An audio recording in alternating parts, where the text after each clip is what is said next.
تمام لوگ مل کر اس مقصد کو آگے بڑھائیں گے۔ مجھے خوشی ہے کہ اور تمام سیاسی جماعتوں کے زعماء شریک تھے۔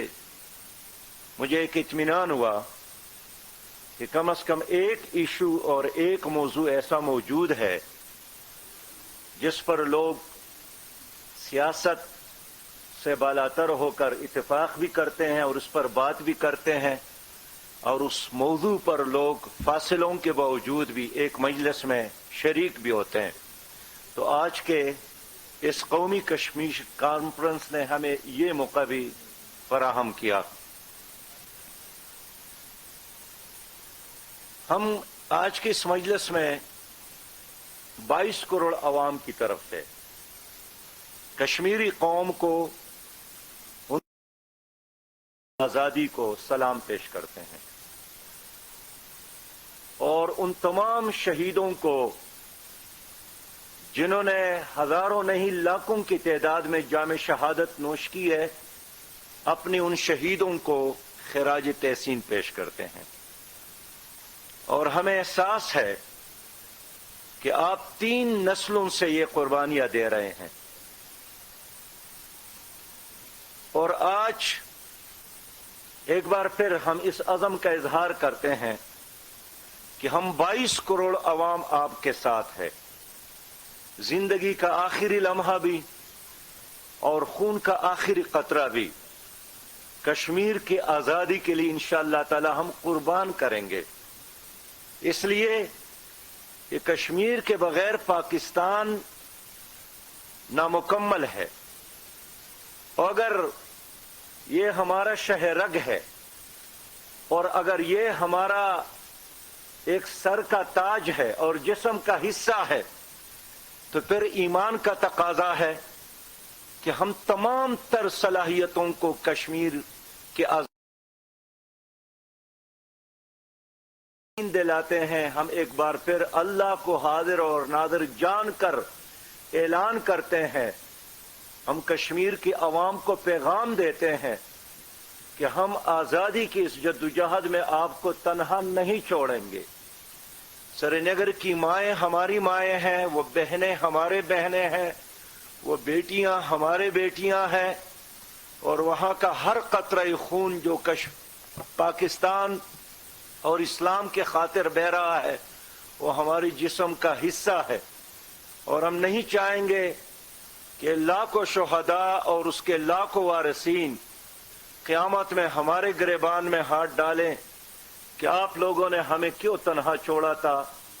اس لیے ہم عزم اور ارادہ رکھتے ہیں انشاءاللہ تعالی کہ جس طرح پاکستان ایک خواب تھا لیکن ایک جدوجہد کے نتیجے میں وہ بن گیا، کشمیر کی آزادی انشاءاللہ ایک خواب ہی صحیح آج، لیکن اس کا تعبیر ضرور نکلے گا، اور ہم اس سورج ضرور دیکھیں گے انشاءاللہ، جو سورج آپ لوگوں کے لیے اور ہم سب کے لیے اور پوری دنیا کے انسانوں کے لیے کشمیر کی آزادی کا سورج بن کر انشاءاللہ ابھرے گا۔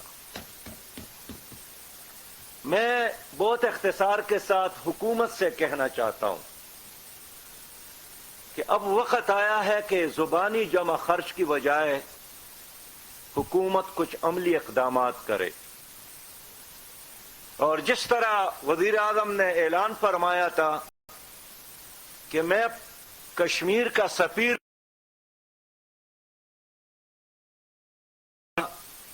کہ میں سلطان ٹیپو بننا چاہتا ہوں، اور سلطان ٹیپو نے فرمایا تھا کہ گیدڑ کی 100 سالہ زندگی سے شیر کے ایک دن کی زندگی بہتر ہے۔ تو آج ہم چاہتے ہیں کہ حکومت کچھ عملی اقدامات کرے۔ آج کا ایک کانفرنس بھی میں انتظار کرتا تھا کہ انتہائی مخدوش صورتحال ہے تو یہ حکومت بلائے گی، لیکن میں نے دیکھا کہ گزشتہ 950 دن گزر گئے، ہماری حکومت نے کشمیر کے موضوع پر ایک بھی ایسا اجلاس نہیں بلایا جس میں انہوں نے آزاد کشمیر کی لیڈروں کو بلایا ہو، حریت کے لیڈروں کو بلایا ہو، پاکستان کی سیاسی قیادت کو بلایا ہوں اور میں حکومت سے کہنا چاہتا ہوں کہ آپ کو نہیں ڈرنا چاہیے. جب کشمیر کا نام لیں گے تو ہزار اختلافات کے باوجود گاڑی نہ ملے تو لوگ پیدل دوڑ کر اس کانفرنس میں شریک ہوں گے، اس لیے کہ پاکستان کا مسئلہ ہے، پاکستان کی بقا کا مسئلہ ہے. لیکن گزشتہ 5 فروری سے قبل میں نے اسلام آباد میں کچھ یورپی یونین کے سفیروں کو بلایا تھا اور ان کے سامنے کوئی 1 گھنٹہ کشمیر کا کیس رکھا.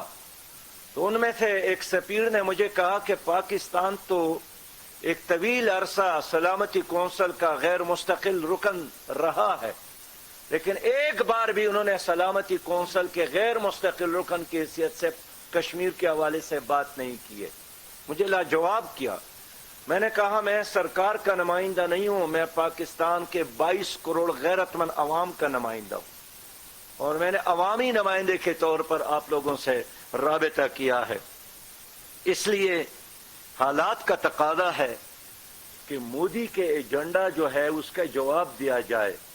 وہ اکنڈ بھارت بنانا چاہتے ہیں، یہ بی جے پی کا ایجنڈا ہے اور یہ کوئی خفیہ بات بھی نہیں ہے. وہ آزاد کشمیر پر قبضہ کرنا چاہتے ہیں اور یہ الیکشن میں اس کا منشور تھا. وہ گلگت بلتستان کو مقبوضہ کشمیر کی طرح انڈیا کا حصہ بنانا چاہتے ہیں اور وہ بار بار دھمکیاں بھی دے رہے ہیں. ان حالات میں ہماری حکومت کو تماشائی نہیں بننا چاہیے. اور جو کہتے ہیں کہ میری جنازہ پڑھائی غیروں نے، مرے تھے جن کے لیے اور رہی وضو کرتے، تو ہمیں صرف جنازے اور اس پہ رونا نہیں ہے. ہم ایک مودی کی حیثیت سے ایک مدعی اور ایک وکیل اور ایک اصل مدعی کی حیثیت سے ہمیں اپنے حصے کا فرض نبھانا ہے. 27 ستمبر کی تقریر ہم سب نے عمران خان صاحب کی تعریف کی تھی، ویلکم کیا تھا، لیکن اس کے بعد وہ خود بھول گئے اور وہ تقریر کا ہر لفظ اب خود وزیر اعظم صاحب کو تلاش کر رہا ہے. انہوں نے اعلان کیا تھا کہ ہم ہر جمعے کو احتجاج کریں گے، ہم نے ویلکم کیا، لیکن پھر وہ خود بھول گئے. میں اس لیے کہنا چاہتا ہوں کہ آج حالات کا تقاضا ہے کہ ایک نیشنل ایکشن پلان اعلان کیا جائے. جس طرح پشاور میں ایک واقعہ ہوا تھا آرمی پبلک سکول کا، اور اس وقت کے وزیر اعظم نواز شریف صاحب تھے، انہوں نے پشاور میں ہم سب کو بلایا. تو سیاسی اختلافات اپنی جگہ پر، لیکن سب لوگ اکٹھے ہو گئے کہ کس طرح اپنے اس پاکستان کو بچایا جائے، اور اختلافات کے باوجود ہم ایک ایجنڈے پر متفق ہو گئے. لیکن آج ہماری حکومت نے یہ کام نہیں کیا. میں عرض کرنا چاہتا ہوں جناب وزیر اعظم صاحب سے اور ان کی پوری ٹیم سے کہ ایک سفارتی ایمرجنسی نافذ کیا جائے، اور حالات کا تقاضا ہے جو سفارتی ایمرجنسی کی بنیاد پر ایک نائب وزیر خارجہ صرف اس مقصد کے لیے مقرر کیا جائے. اگر میں اقوام متحدہ سے مطالبہ کرتا ہوں کہ کشمیر کے لیے ایک نمائندہ مقرر کرے جو آ کر کشمیر کا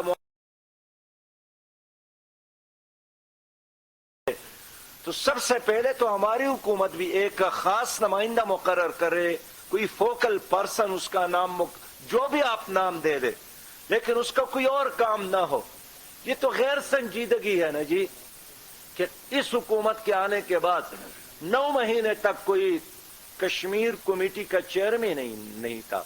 اور یہ تو پلوامہ پر جب حملہ ہوا اور لوگوں نے باتیں شروع کی کہ کدھر ہے کشمیر کمیٹی، تو حکومت نے راتوں رات ایک آدمی کو اس کا چیئرمین مقرر کیا. یہ اس بات کی علامت ہے کہ یہ حکومت سنجیدگی سے اس مسئلے کو نہیں لے رہی ہے. اور آج بھی ہم حیران ہیں، یہ فرض کشمیر کمیٹی کا تھا کہ وہ ہم سے رابطہ کرتے کہ ہمیں کیا کرنا چاہیے، ہماری رہنمائی کرے، ہمارے ساتھ شیئر کرے. لیکن آج بھی ہمارے ساتھ وقت ہے کہ ہم آزاد کشمیر کے جو سیاسی قیادت ہے، آزاد کشمیر میں جو منتخب قیادت ہے، اس کو اس مسئلے کو بین الاقوامی سطح پر اجاگر کرنے کے لیے اس کو ایک کردار دے دے، اس کو ایک رول دے دے۔ اور یہ بالکل صحیح بات ہے کہ جو مظلوم ہوتا ہے، جب وہ خود روتا ہے تو اس کے ہر آنسو میں اور اس کے ہر لفظ میں، اس کے ہر حرکت میں، اس کی باڈی لینگویج میں ایک اثر ہوتا ہے۔ اس لیے ہم چاہتے ہیں کہ ایک نائب وزیر خارجہ کا تقرر ہو اور آزاد کشمیر کی حکومت کو ایک کردار دیا جائے۔ آج جناب بہت سینئر سفارتکار عبد الباسط صاحب نے جو تجویز پیش کی ہے، اس پر غور کیا جائے کہ جو آئین میں آزاد کشمیر کا جو جیورسڈکشن ہے، کیوں نہ اس کو بڑھایا جائے اور اس میں مقبوضہ کشمیر کو بھی اس کا حصہ بنایا جائے، اور کشمیر میں جو اس وقت جس کی بھی حکومت ہو اس کو پوری کشمیر کا ایک نمائندہ حکومت تسلیم کیا جائے، مان لیا جائے، تاکہ وہ بین الاقوامی سطح پر کشمیری عوام کی نمائندگی کر سکے۔ ہم نے حکومت کو مشورہ دیا، آج پھر دے رہے ہیں کہ ایک بین الاقوامی کشمیر کانفرنس اسلام آباد میں منعقد کیا جائے، جس میں ساری دنیا کے لوگوں کو، حکومتوں کو بلایا جائے، OIC کا اجلاس یہاں پر بلایا جائے۔ اور ساتھ یہ بھی کہنا چاہتا ہوں کہ خود جو مقبوضہ کشمیر کے لوگ یہاں آتے ہیں اس کے لیے ویزے اور اس کے لیے پاسپورٹ کی کیا ضرورت ہے؟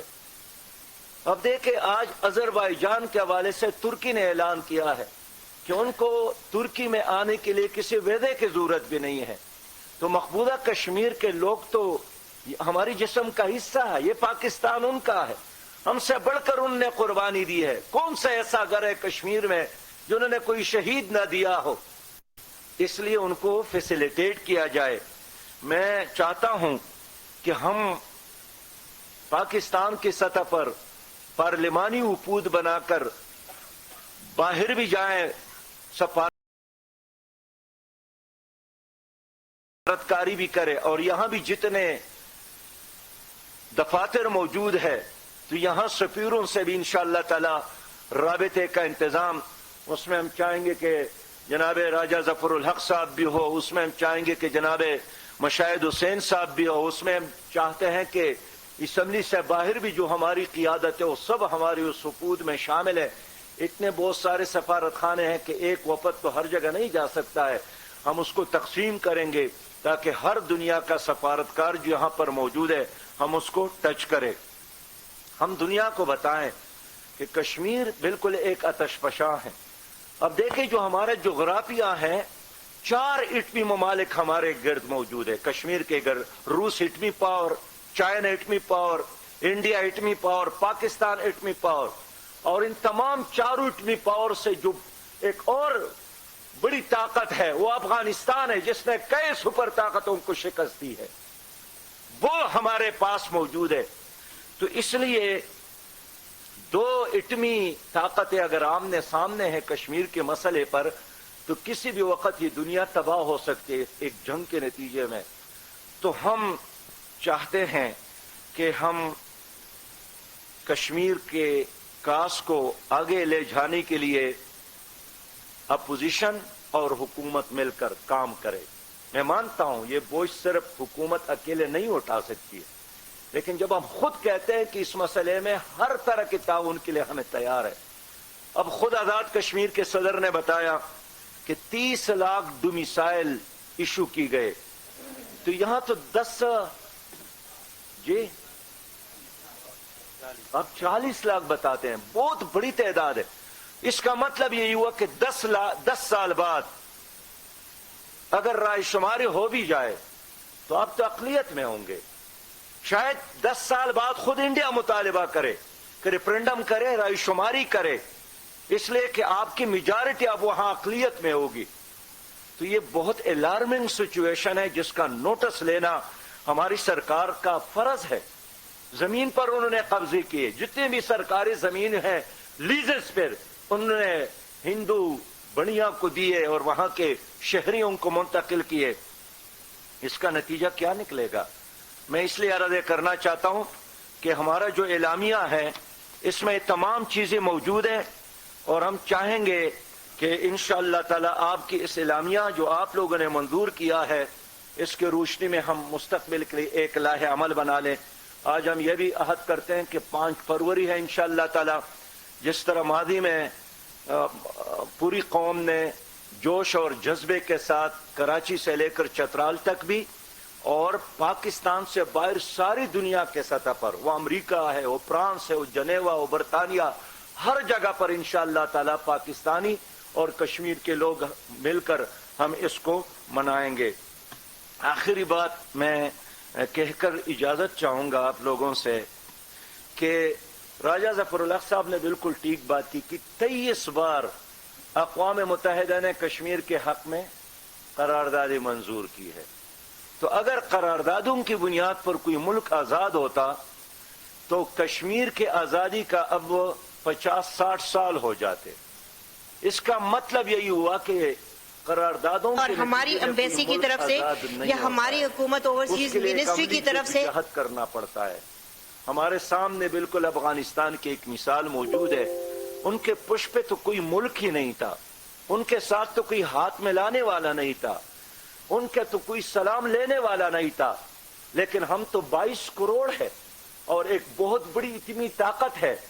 اس لیے اس میں کسی شرمانے کی ضرورت نہیں ہے کہ اگر اقوام متحدہ اپنی ذمہ داری پورا نہیں کرتا ہے، اور اس میں شرمانے کی ضرورت نہیں ہے کہ اگر OIC اپنا اجلاس نہیں بلاتا ہے اور اپنی ذمہ داری پوری نہیں کرتا ہے، تو پھر ہمارے ساتھ جو کچھ ہے، جو بھی صلاحیت ہے، اس کو آپ جو بھی نام دے دے، ہم انشاءاللہ تعالی ہر صلاحیت کو کشمیر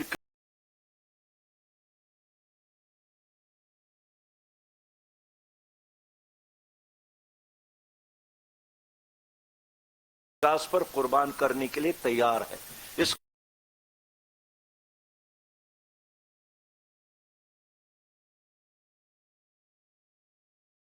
نہیں بڑھے، وہ دہشت گرد ہے۔ ہم تو اپنی جان اور مال اور آبرو اور زمین کے حفاظت کی جنگ لڑ رہے ہیں۔ یہ اللہ کا حکم ہے، یہ نبی مہربان صلی اللہ علیہ وسلم کی سنت ہے۔ اس لیے عملی اقدام کے بغیر آج تک کوئی ملک آزاد نہیں ہوا۔ ہم جس سلامتی کونسل کی بات کرتے ہیں وہ خود متعصب ہے۔ انہوں نے مشرق تیمور کے حوالے سے جو رویہ اختیار کیا اور فیصلہ کن کردار ادا کیا، مشرق تیمور تو ایک علیحدہ ملک بن گیا۔ انہوں نے جنوبی سوڈان کے حوالے سے جو فیصلہ کیا تو جنوبی سوڈان تو ایک علیحدہ ملک بن گیا۔ لیکن یہ تمام ادارے مسلمانوں کے حوالے سے اندھے، بہرے اور گنگے ہیں، لیکن یہ کام ہم نے کرنا ہے۔ مقبوضہ کشمیر کے عوام ہماری طرف دیکھ رہے ہیں۔ ملا وہ بھی تلقنت زبان، بات ایسی کی کہ میرے دل کے ٹکڑے کر دیے۔ پہلے اس نے مس کہا، پھر تخ کہا، پھر بل کہا، اور اس طرح ظالم نے مستقبل کے ٹکڑے کر دیے۔ تو پاکستان کو وکالت کرنی ہے، پاکستان کو آگے بڑھنا ہے، اور اگر ہم مدعی بن کر آگے بڑھیں گے تو اسلامی دنیا بھی ہمارا ساتھ اور پوری دنیا انشاءاللہ تعالی ہماری ساتھ دے گی۔ میں ایک بار پھر آپ لوگوں کا شکریہ ادا کرتا ہوں۔ یہ ہمارا کوئی آخری اجلاس نہیں ہے، انشاءاللہ تعالی یہ جاری رہے گا، یہ مشاورت بھی جاری رہے گی۔ اور جس طرح آج جناب راجہ ظفر الحق صاحب نے، مشاہد حسین صاحب نے، اور جناب ہمارے پیارے بھائی پیپل پارٹی کا جو راجہ پرویز صاحب نے، جناب اویس نورانی صاحب نے، عبدالغفور حیدری صاحب نے، اور باقی ہمارے دوستوں نے، حامد الحق صاحب نے جو تجویز پیش کی ہے کہ اس طرح ایک جوائنٹ پولیٹیکل ٹاسک فورس ہو اور وہ مل کر اقدامات طے کر، انشاءاللہ تعالی ہم آپ لوگوں کے مشورے سے اس کا اجلاس بلائیں گے۔ آخر میں مجھے لیاقت صاحب نے یہ چٹ دی ہے، لیکن اس سے پہلے کہ میں یہ بات کر لوں، میں خصوصی طور پر جماعت اسلامی اسلام آباد کا اور یہاں جماعت اسلامی سو پنجاب کا اور اپنے مرکزی ٹیم کے تمام افراد کا شکریہ ادا کرتا ہوں جی، اور میڈیا کا جو صبح سے ہمارے ساتھ ہے ان کا شکریہ ادا کرتا ہوں جنہوں نے، اور سچی بات یہ ہے لوگوں کو جمع کرنا آسان کام ہے بھی نہیں، ایک ایک قائد سے ٹائم لینا اور ٹریس کرنا اور جناب ان کی خدمت میں بار بار عرض کرنا، اس لیے کہ ہر قائد کے اپنے بے شمار مصروفیات ہوتے ہیں، تو ان کو جمع کرنا یہ ایک بہت مشکل کام ہے. اس لیے میں بہت زیادہ شکر گزار ہوں آپ سب کے آنے کا، اور جنہوں نے یہ روابط رکھے ہیں ان کا بھی. آخر میں لیاقت صاحب نے مجھے کہا ہے کہ آپ ان تمام قائدین سے معذرت کر لے جن کو آج خطاب کا موقع نہیں ملا. تو میں ان تمام دوستوں سے معذرت کرتا ہوں، لیکن میرے خیال میں جو کچھ یہاں کہا گیا ہے وہ بھی آپ کی جذبات کی ترجمانی ہے، اور خطاب کا موقع نہیں ملا، لیکن آئندہ انشاءاللہ تعالی ہم بھرپور دوبارہ اسی طرح پروگراموں کا انعقاد کر کے آپ کو ایک بھرپور موقع دیں گے. وآخر دعوانا الحمدللہ رب العالمین.